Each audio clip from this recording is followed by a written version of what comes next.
उदास राजा शेर। एक दिन राजा शेर का मंत्री भालू जंगल में घोषणा करता है, सुनो सुनो सुनो, राजा शेर बहुत दिनों से उदास हैं।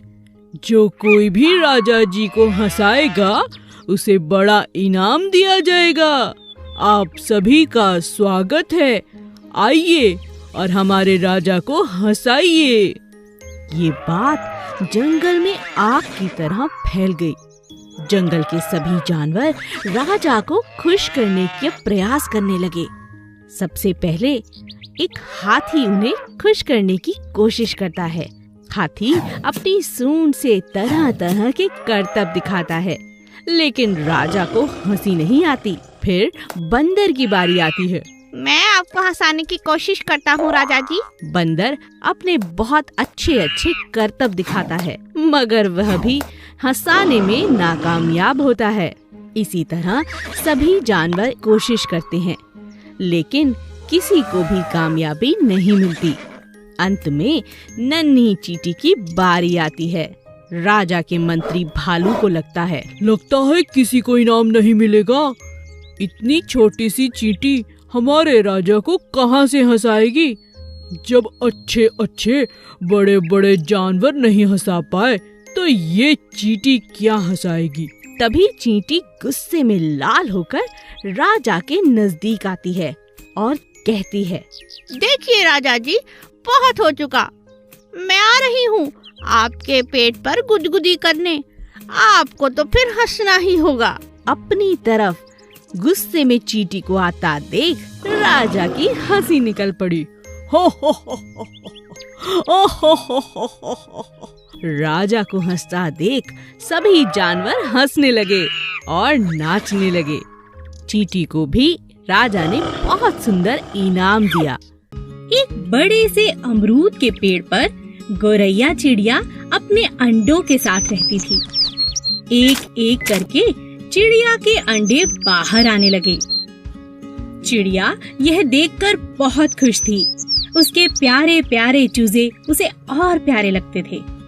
चिड़िया रोज सुबह उनके लिए खाना लेने जाती और शाम को बड़े प्यार से वह खाना उन्हें खिलाती। धीरे धीरे चिड़िया के बच्चे बड़े होने लगे और वह अपने लिए खाना भी ढूंढने लगे। कई दिन बीत जाने के बाद भी एक अंडे में से चूजा अभी तक बाहर नहीं निकला था। चिड़िया को इस बात से बहुत चिंता होने लगी और वह कोयल के पास मदद के लिए गई। बहन कोयल, बहुत दिनों से मेरे अंडे बाहर आ चुके हैं, लेकिन उनमें से एक अंडे में से चूजा बाहर नहीं आया। मैं क्या करूं? मुझे बहुत चिंता हो रही है। ऐसा तो मैंने भी कभी नहीं देखा। ऐसा तो मैंने भी कभी नहीं सुना बहन। चलो स्वामी जी के पास चलते हैं। उनके पास इसका कोई ना कोई हल जरूर होगा। चलो चलते हैं। हाँ हाँ चलो। चिड़िया और कोयल स्वामी जी के पास मिलने पहुँचे। नमस्ते स्वामी जी, आप कैसे हैं? क्या बात है, कैसे आना हुआ? मैं तुम्हारी क्या मदद कर सकता हूँ? चिड़िया सारी बात स्वामी जी को बताती है। अच्छा, तो ये बात है। चलो मैं चल कर देखता हूँ। चिड़िया, कोयल और स्वामी जी घोंसले के पास पहुँचते हैं। अरे ये क्या? ये कोई अंडा नहीं है। तुम्हें अपने अंडे को पहचानने में जरूर कोई भूल हुई है। मुझे लगता है यह एक खिलौना है। मैंने कई बार गांव के बच्चों को इससे खेलते हुए देखा है। मेरा भरोसा करो और इसे एक बार नीचे फेंक कर देखो। नहीं नहीं स्वामी जी, इस तरह तो मेरा अंडा फूट जाएगा।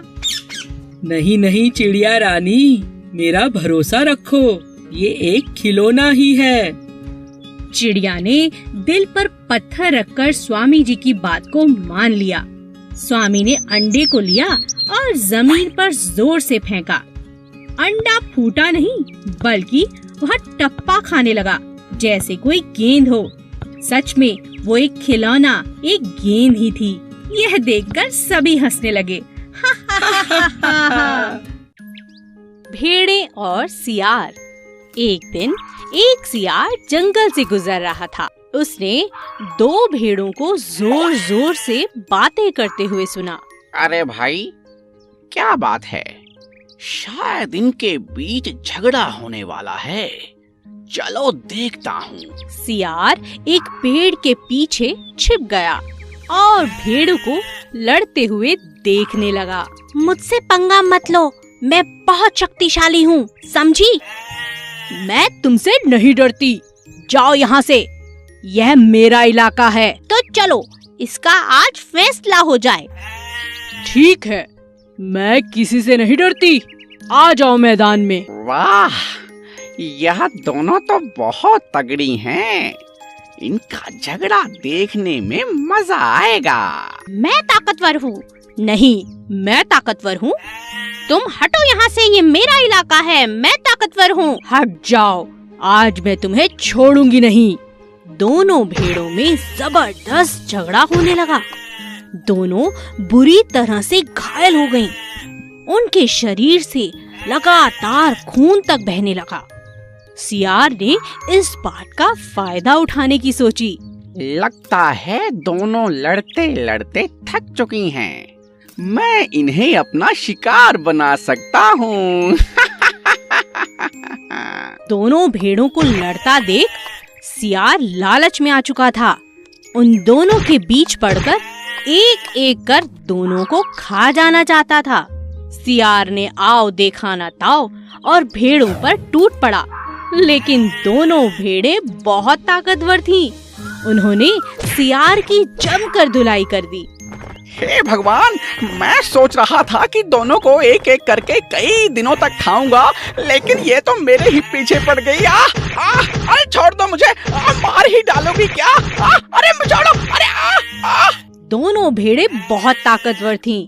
उन्होंने सियार की जमकर धुलाई कर दी, जिससे सियार वहीं ढेर हो गया। आलसी गधा।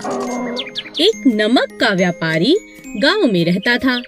वह नमक की बोरियां शहर जाकर बेचता था। उसके पास एक गधा भी था जो बहुत आलसी था। व्यापारी अपने गधे का बहुत ध्यान रखता था, उसे अच्छा खाना भी देता और बहुत प्यार भी करता।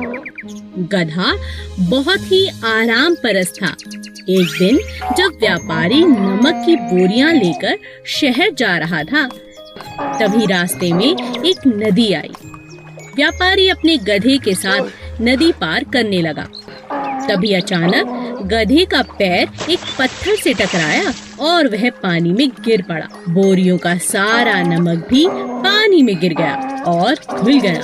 अरे मेरी बोरियां इतनी हल्की कैसे हो गई? अरे ये क्या, सारा नमक बर्बाद हो गया। अब तो शहर जाने का कोई फायदा नहीं। अब गांव ही वापस चलते हैं। चलो भाई गधे।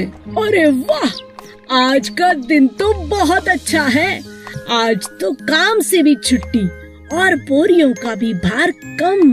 अगले दिन जब दोबारा व्यापारी बोरियां गधे पर लादकर शहर की तरफ चला, तब गधे को काम से बचने का एक उपाय सूझा। क्यों ना आज जान पूछ कर गिर जाऊं, काम से भी बच जाऊंगा।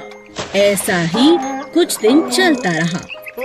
अब व्यापारी को भी गधे पर शक होने लगा, क्योंकि उसकी बहुत सी बोरियां पानी में घुलकर बर्बाद हो चुकी थी। व्यापारी का बहुत ज्यादा नुकसान हो चुका था।